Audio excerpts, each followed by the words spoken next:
స్పందించారు. తప్పకుండా దీని మీద మేము ఉన్నతమైన విచారణ జరిగించి బాధితులకు న్యాయం చేసే దిశగా మేము సహకరిస్తామని అన్నారు. అదే విధంగా సీఎం గారి అపాయింట్మెంట్ కూడా ఉంది. ఆ అపాయింట్మెంట్ తర్వాత కూడా సీఎం గారిని కలిసి సిట్ లాంటి ఒక మంచి ఉన్నత విచారణ సంస్థను ఏర్పాటు చేయమని చెప్పేసి అడగడం జరుగుతుంది. అదే విధంగా ఇప్పుడు ఎవరైతే బాధితులు ఉన్నారో వాళ్ళందరికీ కూడా నేను చెప్పేది ఏంటంటే, దయచేసి ఎవరు కూడా ఎటువంటి అఘాయిత్యం చేసుకోకండి. మీకు అడ్వకేట్ సుబ్బు ఉండు, ఇంకా చాలా మంది సంపత్ నాయక్ గారు, ప్రత్యూష రాథోడ్ లాంటి వారు, అదే విధంగా ముఖ్యంగా ఈ వెలుగులోకి తీసుకొచ్చినటువంటి ఈ స్కామ్ ను వెలుగులోకి తీసుకొచ్చినటువంటి మీడియా వాళ్ళు ఉన్నారు. ఖచ్చితంగా బాధితులు ఎవరు అధైర్యపడకండి. ఖచ్చితంగా మీ అందరి కోసం అడ్వకేట్ సుబ్బు పనిచేస్తారు. చాలా మంది ఈ మీడియా ద్వారా కూడా నేను అందరికీ కోరేది ఏంటంటే, ప్రజలందరూ కూడా బాధితులకు సహకరించండి. బాధితులకు న్యాయం జరిగేంత వరకు కూడా అడ్వకేట్ సుబ్బు పోరాటం చేస్తుంటాడు.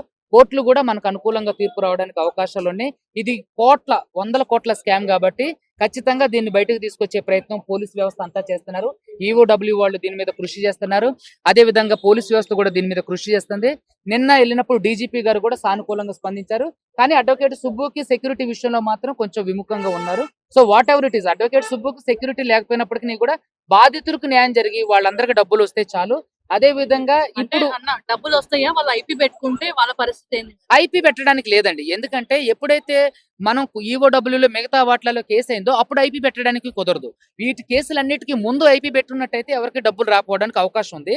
కానీ ఐపీ పెట్టినా సరే దానికి సరైన రీజన్స్ అండ్ అవన్నీ కూడా తెలియజేయాల్సి ఉంటుంది కాబట్టి ఐపీ పెట్టడానికి అవకాశం లేదు. ఐపీ పెట్టినది చెల్లదు. అయితే వాస్తవానికి ఈ ఆస్తులన్నీ ఎవరండి, మాకైతే అది తెలీదు. పోలీసులు ఇన్వెస్టిగేషన్ అండర్ గోయింగ్, వాళ్ళంతా చేస్తున్నారు. అది ఇవ్వాల్సింది పోలీసులు. అడ్వకేట్ గా నేను చేయాల్సింది కోర్టులో పని. మీ అందరికీ తెలుసు.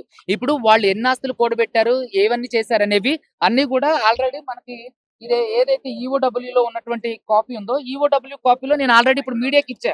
సో ఎంతమంది దీంట్లో బాధితులు ఉన్నారు, ఎంతమంది దీంట్లో అంటే ఏజెంట్లుగా ఉన్నారు, ఇవన్నీ. సో వాళ్ళు ఎక్కడ ఆస్తులు కొన్నారు, వాళ్ళు ఎక్కడ ఆస్తులు కూడబెట్టారు, ఏ పబ్బులు ఇలాంటివి ఏవైతే ఉన్నాయో ఆ ఆరోపణలన్నిటికీ సంబంధించినటువంటి ఆధారాలన్నీ కూడా త్వరలోనే వాళ్ళు మనకు బయటకి ఇస్తారు. సో ఇదంతా కూడా ఈఓడబ్ల్యూ అదే విధంగా సిసిఎస్ కలిసి వర్క్ చేస్తుంది. డీజీపీ గారు కూడా మనకు సానుకూలంగా స్పందించారు. బాధితులకు సంబంధించినటువంటి ఒక్క రూపాయి కూడా ఎక్కడికి పోకోకుండా దాన్ని కోర్టుకి వాళ్ళ ప్రాపర్టీని అటాచ్ చేసే బాధ్యత మేము తీసుకుంటూ, అదే విధంగా పోలీసుల వ్యవస్థ మీద ఆ విధంగా మేము తీసుకురావడానికి ప్రెషర్ పెడతాం. వాళ్ళ ఆస్తులన్నింటినీ కూడా మనం అటాచ్ చేస్తేనే ఇక్కడ ఉన్నటువంటి బాధితులందరికీ కూడా న్యాయం జరగడానికి అవకాశం ఉంది. సో కాబట్టి ఆ ఆస్తులన్నిటి కూడా అటాచ్ చేయించడానికి కూడా ప్రయత్నం చేస్తాను. ఇంకొకటి, పోలీసు ప్రవర్తించిన తీరుపైన కూడా ఆఫ్టర్ వెకేషన్ తర్వాత జడ్జిమెంట్ ఉంది. సో దాంట్లో కూడా ఎవరైతే పంజగుట్ట సిఐ రామకృష్ణ గారు ఉన్నారో ఆయన మీద కూడా చర్యలు తీసుకోవడానికి అవకాశం ఉంది. ఇంకొక విషయం ఏంటంటే, నిన్న ఎవరైతే డీజీపీ గారిని కలిశారో 40 మంది బాధితులు దేవరకొండ, నల్గొండ, డిండి నియోజకవర్గాలకు సంబంధించిన బాధితులు ఉన్నారో వాళ్ళు ఇప్పటివరకు ఎక్కడ కూడా కేసులు పెట్టలేదు. సో వాళ్ళందరినీ కూడా డీజీపీ గారికి తీసుకెళ్తే వాళ్ళందరికీ కూడా న్యాయం చేస్తానని ఆయన హామీ ఇవ్వడం, సానుకూలంగా స్పందించడం జరిగింది. అదే విధంగా ఈ బాధితులందరూ కూడా ఈ రోజు సిసిఎస్ కి వెళ్ళడం కూడా జరిగింది. ఈఓడబ్ల్యూ గచ్చిబౌలికి వెళ్ళడం కూడా జరిగింది. తప్పకుండా ఇదేంటంటే ఇది కొంచెం లాంగ్ ప్రాసెస్ కాబట్టి దీంట్లో పోలీసు వ్యవస్థ కానివ్వండి, ప్రభుత్వాలు కానివ్వండి, తక్షణమే స్పందించి ఏదన్నా ఒక ఉన్నత విచారణ సంస్థని కానివ్వండి, ఒక ఇండిపెండెంట్ ఏజెన్సీకి కానీ ఇచ్చినప్పుడు, లేదంటే తెలంగాణ రాష్ట్రంలో ఉన్నటువంటి న్యాయమూర్తితో సంబంధించి ఒక సిట్టింగ్ జడ్జితో ఇచ్చినట్లయితే ఒక విచారణ కమిటీ వేస్తే ఖచ్చితంగా దీంట్లో న్యాయం జరగడానికి అవకాశం ఉంది. లేదంటే ఇది సంవత్సరాల తరబడి జరిగే ప్రాసెస్. దీంట్లో చాలా వరకు అలా జరిగే ప్రాసెస్ లో చాలా వరకు ప్రాణాలు పోయే అవకాశం ఉంది. కాబట్టి నేను తెలంగాణ రాష్ట్ర గవర్నమెంట్ ని, అదే విధంగా ఉన్నత న్యాయస్థానాన్ని కూడా కోరుకునేది ఏంటంటే, దీని మీద ఒక సిట్టింగ్ జడ్జితో విచారణ కమిటీ ఏర్పాటు చేస్తే న్యాయం జరగడానికి అవకాశం ఉంది. మంత్లీ స్టేట్మెంట్ సంబంధించి కేవలం రమావత్ మధుకు వెళ్ళిన ట్రాన్సాక్షన్స్ అన్ని ఒక ఇల్లుకు సంబంధించిన లావాదేవీలే, దీంతో ఎటువంటి సంబంధం లేదనేది. అయితే మంగ్లీ గారు మొదట్లో ఏమన్నారు, మీడియా సాక్షిగా ఏమన్నారు, ఈ రమావత్ మధు ఎవరు, ఈ అడ్వకేట్ సుబ్బు ఎవరని వాళ్ళు ఎవడో మాకు తెలియదు అని అన్నారు. ఇంకోటి ఏంటి, ఈ కట్టలు లెక్క పెట్టే ఫేస్ అంటే, సరే ఇతను కాదు, ఆ కట్టలు లెక్క పెట్టే వాళ్ళు ఎవరో మీకు తెలుసు అంటే, ఎవరో మాకేం తెలుసు అన్నారు. తర్వాత నేను ఫోటో రిలీజ్ చేశా. ఎవరైతే కట్టలు లెక్క పెడుతున్నటువంటి భరత్ చౌహాన్ ఉండో తను వెనకాల కూర్చొని ఉండు. అంటే మంగ్లీ గారు ప్రతి స్థాయిలో ఆవిడ తప్పించుకోవడానికి అబద్ధాలు చెప్తూనే వస్తున్నారు. ఇంకొక విషయం, ఇల్లు కొనడానికి సంబంధించిందే అనుకుందాం. మరి ఎందుకని ఇల్లు కొనడానికి సంబంధించినటువంటి అగ్రిమెంట్, ఏది సేల్ అగ్రిమెంట్ కానివ్వండి, లేదంటే రెంటల్ అగ్రిమెంట్ కానీ ఎందుకని రిలీజ్ చేయలేదు? ఎందుకని ఈ విషయాల గురించి దాచారు? శివ చౌహాన్ ప్రెస్ మీట్ పెట్టిండు. ఏమని చెప్పిండు, మాకు వాళ్ళు ఎవరో తెలియదు, అప్రస్తుతంగా నాకు సంబంధం లేకుండా నన్ను తీసుకొని వెళ్ళిపోయారు. ఇప్పుడు నాకు సంబంధం లేకుండానే నేను ప్రెస్ క్లబ్కి వచ్చానా? అంటే ఎవరో తీసుకొస్తే నేను వస్తానా? తీసుకెళ్ళడానికి కావాలనే కక్షపూరితంగా వ్యవహరిస్తున్నారని చెప్పేసి అంటున్నారు. ఏమండి కక్షపూరితంగా వ్యవహరించడానికి నాకు ఆవిడకి ఏ ఆస్తి గొడవలు లేవు. ఆన్ బిహాఫ్ ఆఫ్ నేను మా క్లయింట్స్ తరపునే పోరాటం చేస్తున్నా. అడ్వకేట్ సుబ్బు ఇప్పుడు ఆ క్లయింట్లు నన్ను ఈ కేసు నుంచి తీసేస్తే నేను పక్కకి వెళ్ళిపోవాలి. నాకు వాళ్ళకి ఎటువంటి లేవు. ఏదైతే క్లయింట్లు మనకు చెప్పిన ఇన్ఫర్మేషన్ ఉందో, ఏదైతే ఆధారాలు ఉన్నాయో ఆ ఆధారాలనే నేను మీడియాకి ఇచ్చా. ఆ క్లయింట్లతోనే మీతో మాట్లాడించి ఆ బాధితులందరూ కూడా మీడియా ముందుకు మాట్లాడించి అందులో మీరు కూడా ఉన్నారు. సో ఇందులో కక్షపూరిత చర్యలు చేయడానికి ఏముందండి? మాకు వాళ్ళకి ఏమైనా ఆస్తి తగదలా? మాది వాళ్ళది ఏమైనా పక్క ఊరా? లేదంటే నేనేమైనా సినిమా ప్రొడ్యూస్ చేసి ఏమైనా నాకు మోసం చేశారా? ఇదంతా హిమాకాంత్ రెడ్డి ఫస్ట్ నుంచి మీ పక్కనే ఉన్నాడు, బాధితుల లెక్క తిరిగాడు.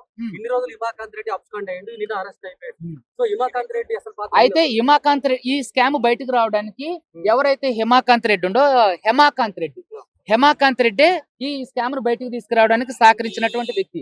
నాకు తెలిసినంత వరకు అతను నాకు చెప్పిన ఇన్ఫర్మేషన్ అయితే, సార్ నేను బాధితుడిని, నా దగ్గర అన్ని డాక్యుమెంటల్ ఎవిడెన్స్ ఉన్నాయి, అన్ని డాక్యుమెంటల్ ప్రూఫ్స్ ఉన్నాయి.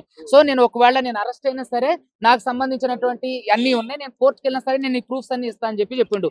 నాకు తెలిసినంత వరకు ఇప్పటి వరకు అయితే హేమాకాంత్ రెడ్డి బాధితుడిగానే నాకు తెలుసు. రమావత్ మధు కూడా అదే చెప్పిండు కదా, హిమాకాంత్ రెడ్డిని విచారణ చేస్తే మొత్తం బయట అదే ఇప్పుడు ఆల్రెడీ ఈఓడబ్ల్యూ అరెస్ట్ చేసింది కదా. ఇప్పుడు హేమాకాంత్ రెడ్డి పారిపోయినప్పుడు నేను నిజంగా హేమాకాంత్ రెడ్డి వైపు ఉంటే నేను యాంటిస్పెక్టరీ చేస్తుండే, కానీ ఆ యాంటిస్పెక్టరీ ఎక్కడ వేయలేదు. హేమాకాంత్ రెడ్డి వెళ్ళిపోయిన తర్వాత మనకు పూర్తిగా ఆయనతో ఉన్నటువంటి సంబంధాలు తెగిపోయినాయి. తనకు సంబంధించినటువంటి బాధితులు ఎవరైతే ఉన్నారో వాళ్ళందరూ కూడా మనతో స్టిల్ ఇప్పటి వరకు ఉన్నారు. సో వాళ్ళందరూ గద్వాల సిసిఎస్ లో కేసు పెట్టారు, గచ్చిబౌలి ఈఓడబ్ల్యూలో కూడా కేసులు పెట్టడం జరిగింది. సో హేమాకాంత్ రెడ్డి కూడా అరెస్ట్ అయింది కాబట్టి నిజాలు నిగ్గు తేలుతాయి. అలాగే మంగళి వాళ్ళ తమ్ముడు కూడా అరెస్ట్ చేయాలి, ఎందుకంటే అతనికి కూడా బ్యాంక్ ట్రాన్సాక్షన్ జరిగినాయి కదా. మంగళి గారిని కూడా అరెస్ట్ చేయాలి, ఎందుకంటే ఆవిడకు కూడా బ్యాంక్ ట్రాన్సాక్షన్ జరిగినాయి కదా. ఏ పర్పస్ లో జరిగిందో తెలియటం కోసమే అరెస్ట్ చేయమంటున్నా నేను. ఎందుకంటే మొదటి నుంచి ఆవిడ కేసులో ఉన్నని ఆరోపణలు వస్తేనే బాధితులు చెప్తున్నారు. బాధితులు చెప్పడమే కాదు, ఆధారాలు కూడా చూపించారు. ఏ కోణంలో అరెస్ట్ చేయాలంటే ఈవిడకి వాళ్ళకున్న సంబంధం గురించి తెలియడం కోసమే. ఇప్పుడు ఆవిడని అరెస్ట్ చేయొద్దంటానికి ఏ అధికారం లేదు, ఎందుకంటే ఆవిడ మీద ఆల్రెడీ ఎఫ్ఐఆర్లు ఉన్నాయి. సో ఆవిడని కూడా విచారణకు పిలవండి సార్, అరెస్ట్ చేయొద్దు. విచారణకు పిలిపించి ఆ బ్యాంక్ కు సంబంధించినటువంటి 2023కు సంబంధించినటువంటి అన్ని బ్యాంక్ ట్రాన్సాక్షన్స్, మంగళి గారి చెల్లి వాళ్ళవి, మంగళి గారివి, మంగళి వాళ్ళ తమ్ముడు గారివి, మిగతా వాళ్ళ ట్రాన్సాక్షన్స్, రమావత్ మధు వాళ్ళ ఫ్యామిలీవి, తర్వాత బాలాజీ నాయక్వి, హేమాకాంత్ రెడ్డి ఫ్యామిలీవి, అదే విధంగా ఏజెంట్లు ఎవరైతే దీంట్లో డబ్బులు వసూలు చేసినటువంటి ఏజెంట్లు ఎవరైతే ఉన్నారో ఇదంతా కూడా కోర్టు నుంచి వచ్చింది. అడ్వకేట్ సుబ్బు తీసుకొచ్చింది కాదు ఇది. సో ఇందులో ఉన్నటువంటి ఏజెంట్లకు సంబంధించినటువంటి అన్ని బ్యాంక్ డీటెయిల్స్ తీసుకొస్తే అసలు క్లియర్ కట్ గా ఎవరో దీంట్లో స్కామ్ దీంట్లో ఇందులో A5 ఉన్నది నా కేసులో, ఈఓడబ్ల్యూ సంబంధించిన కేసుల్లో కాదండి. దయచేసి మీడియా గమనించండి, A5 గా ఉంది నా కేసు. సో దానికి సంబంధించిన అరెస్టుల పరంపర అనేది తర్వాత జరుగుతుంది. సో ఈఓడబ్ల్యూ సంబంధించిన కేసు అయిపోయిన తర్వాత ఈఓడబ్ల్యూ ఏదైతే ఉందో వాళ్ళందరూ కూడా విచారణ చేయాలి. ఎవరైతే ఇప్పుడు ఇందులో ఉన్న ఆ ఈఓడబ్ల్యూలో కేసు అయిన పేర్లు చదువుతా ఒకసారి వినండి. దీంట్లో ఎవరైతే ఉన్నారో వాళ్ళందరినీ అరెస్ట్ చేసిన తర్వాతే ఇదిగో చూడండి, ఫస్ట్ రమావత్ మధు, A1 రమావత్ మధు, ఓకేనా. తర్వాత A2 కాపు హేమాకాంత్ రెడ్డి, తర్వాత A3 వచ్చేసి బండి శివకుమార్, తర్వాత A4 వచ్చేసి పాల్దియా భరత్ చౌహాన్, తర్వాత ఇంకొక పేపర్ ఎక్కడ, తర్వాత శైలజ చౌహాన్, బాలాజీ నాయక్, వీళ్ళందరూ ఉన్నారు.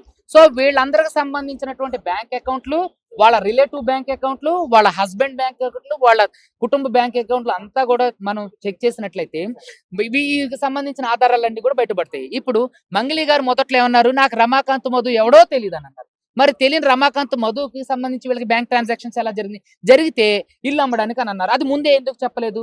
పోనీ చెప్పలేదు. తర్వాత ఇల్లు అమ్మడానికి జరిగిన ట్రాన్సాక్షన్స్ అని చెప్పారు కదా, దానికి సంబంధించినటువంటి ప్రూఫ్స్ అంటే రెంటల్ అగ్రిమెంట్ గానీ సేల్ అగ్రిమెంట్ గానీ ఎందుకని ఎవరు చూపించట్లేదు? ఆయన ఏముండో శివ చౌహాన్ ప్రెస్ మీట్ కి వచ్చి ఏం చెప్పిండు, మాకు వాళ్ళకి సంబంధం లేదు, నన్ను అప్రస్తుతంగా నాకు సంబంధం లేకుండా నన్ను తీసుకెళ్ళి. అసలు ఇది నమ్మడానికి ఏమన్నా అవకాశం ఉందా? అదే మధు ప్రధాన నిందితులు అందరు చెప్పేది అదే స్టోరీ. నిందితులందరూ చెప్పేది ఏంటి?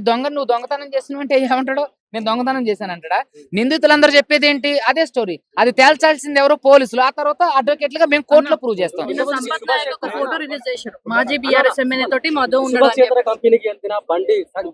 బండి శివకుమార్ పేరును శివ చౌహాన్ గా మార్చి కావాలనే ఇబ్బందులు పెడుతున్నారని చెప్పేసి మంగ్లీ ఒక స్టేట్మెంట్ రిలీజ్ చేసినప్పుడు అందులో పెట్టింది. అయితే నాకు సంబంధించినటువంటి వరకు అయితే అలాంటిది తప్పు. నేను శివాకి సంబంధించినటువంటి అలిగేషన్స్ ఏవైతే నాకు బాధితులు చెప్పారో దానికి సంబంధించిన ప్రూఫ్లన్నీ ఇవ్వడం జరిగింది. ఒకవేళ బండి శివకుమార్కి సంబంధించి వాళ్ళు చేశారంటే అది మేబీ మేము అయ్యి ఉండొచ్చు. ఇంకా మిగతా వాళ్ళు కూడా పోరాటం చేస్తున్నట్టుగా వాళ్ళే ఎవరన్నా అయ్యి ఉండొచ్చు. మాజీ బీఆర్ఎస్ తోటి నిన్న ఎమ్మెల్యే తోటి నిన్న ఒక ఫోటో రిలీజ్ చేసిన తప్పదు. ఇదేమైనా రాజకీయ మలుపు తిరిగే అవకాశం ఉందంటారా? నాకు తెలిసినంత వరకు అయితే ఇంతవరకు రాజకీయ మలుపు తీసుకోవడానికి అవకాశం ఉన్నట్లుగానే అనిపిస్తుంది. ఎందుకంటే మీకు తెలుసు మొదట్లో నన్ను ఆవిడ ఏది ఆర్బిట్రేషన్ పిలిపించినప్పుడు ఒక సెంట్రల్ మినిస్టర్ పేరు చెప్పి బెదిరించిందని, ఒక ఎమ్మెల్యే తండ్రితో ఫోన్ చేయించిందని తెలుసు.